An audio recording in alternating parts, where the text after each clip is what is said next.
मध्य प्रदेश के श्योपुर की विजयपुर विधानसभा सीट कांग्रेस के विधायक मुकेश मल्होत्रा को सुप्रीम कोर्ट से बड़ी राहत मिल गई है। अब इसी सीट को लेकर लगातार लंबे समय से चल रहे विवाद को सुलझा लिया गया है। कानूनी विवाद में सुप्रीम कोर्ट ने बड़ा फैसला सुना दिया है। कोर्ट ने मुकेश मल्होत्रा की विधायकी को बरकरार रखते हुए मध्य प्रदेश हाईकोर्ट के आदेश को खारिज कर दिया। हाईकोर्ट ने उपचुनाव में दूसरे नंबर पर रहे रामनिवास रावत को विधायक घोषित कर दिया। सुप्रीम कोर्ट ने मध्य प्रदेश हाईकोर्ट के फैसले को खारिज कर दिया और दोनों प्रमुख शर्तें भी मान ली है। कोर्ट ने मुकेश मल्होत्रा को विधायक के रूप में जारी रखने की अनुमति दे दी है, लेकिन अंतिम फैसला आने तक 2 पाबंदियां लागू रहेंगी। जानकारी आपको दे दें कि विजयपुर सीट पर उपचुनाव जो हुए थे उसके परिणामों को लेकर हाईकोर्ट में याचिका दायर की गई थी और इसमें यह कहा गया था कि मुकेश मल्होत्रा ने कुछ आपराधिक मामले हैं जिनका उल्लेख नहीं किया। इस याचिका पर सुनवाई के बाद हाईकोर्ट ने अपने फैसले में रामनिवास रावत को विधायक घोषित करने का आदेश दिया था। हाईकोर्ट के फैसले के बाद सुप्रीम कोर्ट में चुनौती दी गई थी, जिसका फैसला अब आ चुका है।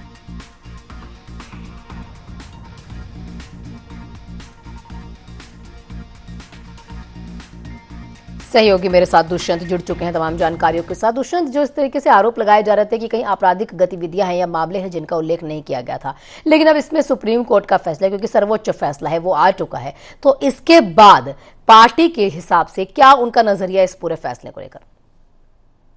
देखिए, पूरे पार्टी की अगर बात करें तो पार्टी ने इसको न्याय की जीत जो है वो यहाँ पर बताई और जिस तरीके से सीधे तौर पर सुप्रीम कोर्ट ने जब सुनवाई के बाद इस पूरे मामले पर स्टे दिया है तो कहीं ना कहीं कांग्रेस में इसको लेकर हर्ष है और कहीं ना कहीं जिस तरीके से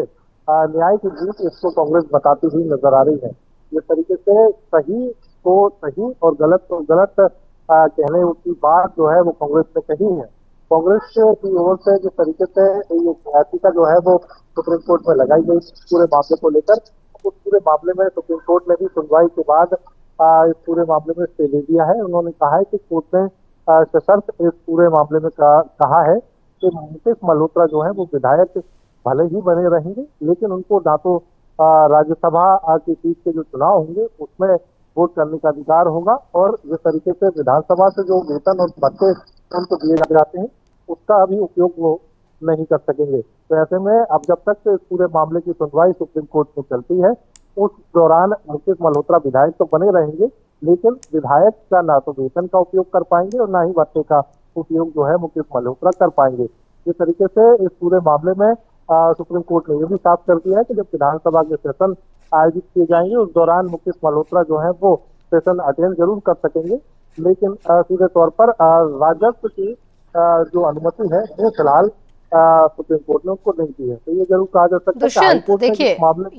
ये फैसला बिल्कुल न्यायिक प्रक्रिया में है, सर्वोच्च फैसला है, आएगा उसी के बाद कुछ ना कुछ आगे क्रियाएं होंगी। लेकिन इसी बीच इतने साल, मतलब कि 5 साल की सरकार होती है और 2.5 साल होने के बाद अगर जनता की समस्याओं के लिए वहां जनप्रतिनिधि नहीं है, क्योंकि वो एक डमी जनप्रतिनिधि हो गया, ना वो कार्य कर पा रहे, ना वेतन, ना आगे कहीं और कुछ जो आधिकारिक हैं उन्हें कहीं ऐसे महत्वपूर्ण अधिकार हैं जो उन्हें मिले हैं, तो क्या इसमें और दिक्कतें जनता को झेलनी पड़ सकती है अगर जल्द फैसला नहीं आया तो? नहीं जी, देखिए, ये साफ कर दिया सुप्रीम कोर्ट ने कि जब तक सुनवाई चलेगी तब तक केवल वेतन और भत्तों का उपयोग विधायक नहीं कर सकेंगे, लेकिन जनता के जो कार्य हैं जो विधायक निधि से जुड़े हुए हैं उनका उपयोग जो है वो विधायक फिलहाल कर सकेंगे, क्योंकि वो सीधे तौर पर जनता से जुड़े हुए कामकाज है और उनमें कोई व्यवधान ना आए उसको लेकर एक जो है सीधे तौर पर इस पूरे मामले में सुप्रीम कोर्ट ने अपनी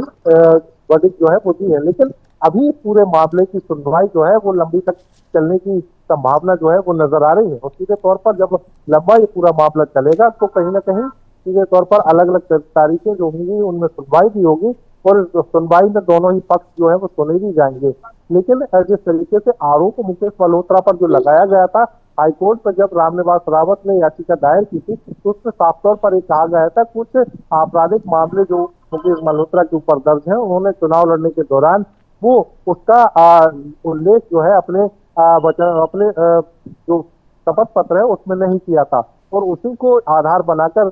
रामनिवास रावत जो है हाईकोर्ट चले गए थे। तो हाईकोर्ट ने जो उस पर फैसला दिया था सीधे तौर पर मुकेश मल्होत्रा का जो निर्वाचन है उसको सुनिश्चित कर दिया था और रामनिवास रावत को विधायक घोषित करने की बात कही थी। लेकिन इस पूरे मामले में जब 15 दिन का समय कांग्रेस को मिला उस 15 दिन में कांग्रेस से इस पूरी मामले को लेकर स्टे की मांग जो है फिलहाल सुप्रीम कोर्ट से की थी और उस पर स्टे सुप्रीम कोर्ट ने दिया है। लेकिन सुप्रीम कोर्ट ने ये भी कहा है कि अभी फिलहाल इस पूरे मामले में मुकेश मल्होत्रा भले ही विधायक बने रहेंगे, लेकिन वो वेतन भत्तों का उपयोग नहीं कर सकेंगे और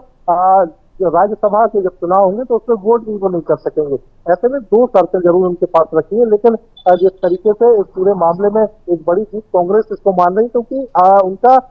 जो विधायक का पद जो निर्वाचन शून्य कर दिया गया था वो फिलहाल बरकरार है और वो बच गया। तो ऐसे में कांग्रेस इसको बड़ी जीत मान रही है, लेकिन अभी इस पूरे मामले में काफी सुनवाई होना बाकी है। जब सुप्रीम कोर्ट इस पूरे मामले में सुनवाई करेगा तो कहीं ना कहीं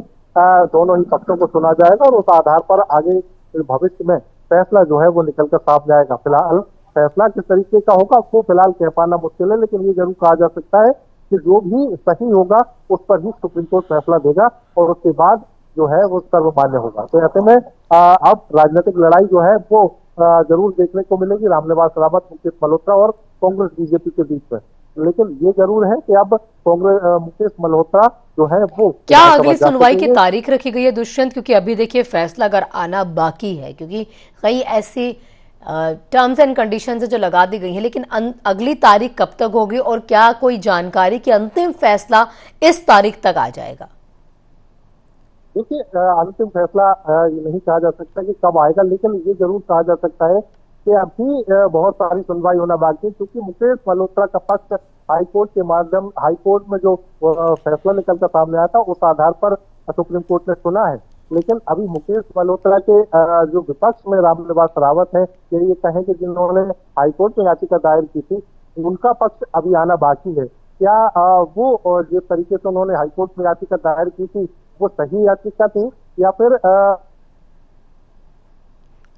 ठीक दुष्यंत, आपकी आवाज नहीं मिल पा रही। आपका बहुत बहुत शुक्रिया तमाम जानकारियों के लिए। आप नजर बना के रखिएगा, आपसे लगातार अपडेट लेते रहेंगे।